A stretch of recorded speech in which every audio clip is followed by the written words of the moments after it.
নেটওয়ার্কটাকে VIP তে use করা হয়।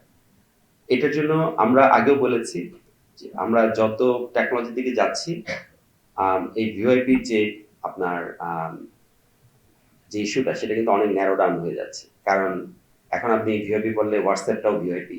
এখন আপনি যদি ভিআইপি বলেন আরো যেসব নতুন অ্যাপস এসেছে, যেভাবে সলিউশন এসেছে সেটাও একইভাবে। রিসেন্টলি যে আপনি যে প্রশ্নটা উল্লেখ করেছেন ৫,০০০-এর কথা, এটা একটা খুবই সেপারেট একটা ইনসিডেন্ট যেখানে সব অপারেটরের সিমই পাওয়া গেছে, কিন্তু আমাদের সিমটা একটু বেশি পাওয়া গেছে। তবে এখানে আপনাকে একটা ইনফরমেশন দেই, আমাদের যে সিমগুলো পাওয়া গিয়েছিল তার মধ্যে 95% সিমই কিন্তু ব্লক ছিল আগে থেকে। সো তার মানে এগুলো কিন্তু ভিআইপি হয়নি। এটা আমরা বিটিআরসি কে আমরা তথ্য দিয়েছি, বিটিআরসি এর তথ্য যাচাই করে দেখেছেন। সো আমাদের নেটওয়ার্ক ইউজ করে যে ভিআইপি গুলো হচ্ছে সেটার জন্য আমরা কিন্তু কিছু করি না তেমন একটা।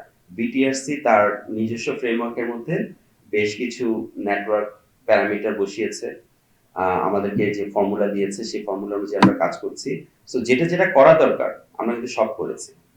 কোশ্চেনটা হচ্ছে কি, এগুলো কি আমি রেজিস্ট্রেশন ছাড়া করেছি? আমি কোনোটাই রেজিস্ট্রেশন ছাড়া করিনি, প্রত্যেকটা রেজিস্ট্রেশন আছে, 95% ব্লক করা আছে, বিটিআরসি যে ফর্মুলা দেওয়া আছে সেভাবে কাজ হয়েছে। তারপরেও কিন্তু আমরা দেখছি যে অনেক ক্ষেত্রে বাইপাস হয়, এবং সেটা প্রোটেক্ট করার জন্য আগে প্রায় ৩-৪ বছর আগে বিটিআরসি বিভিন্ন উদ্যোগ নিয়েছিল, সেখান থেকে আমরা দেখেছি সেই উদ্যোগগুলো বাদ পড়ে গেছে। তবে এখনো আমরা যেটা বিটিআরসি কে বলছি সেটা হচ্ছে যে প্রাইসে কিন্তু লিগ্যাল কল আনা হচ্ছে সেটা রিভিউ করা দরকার।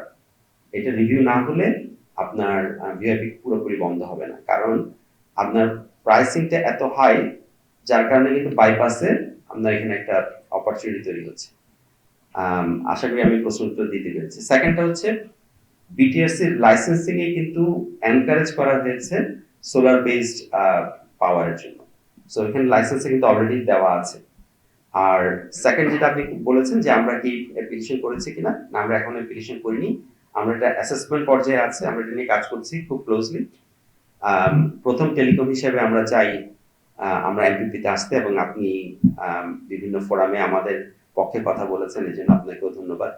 যে টেলিকম ইলেকট্রিসিটি কনজাম্পশনস কিন্তু অনেক অনেক হাই, এবং বর্তমান যে ইলেকট্রিসিটি প্রাইস এটা যদি থাকে এবং যেভাবে বাড়ছে তাহলে কিন্তু ফিউচারে এটার সাস্টেইনেবিলিটি নিয়ে কোশ্চেন আছে। সো আমরা এনশিওর করছি এখানে যে অ্যাডিকুয়েট ইনভেস্টমেন্ট করা দরকার সেটা আমরা করব।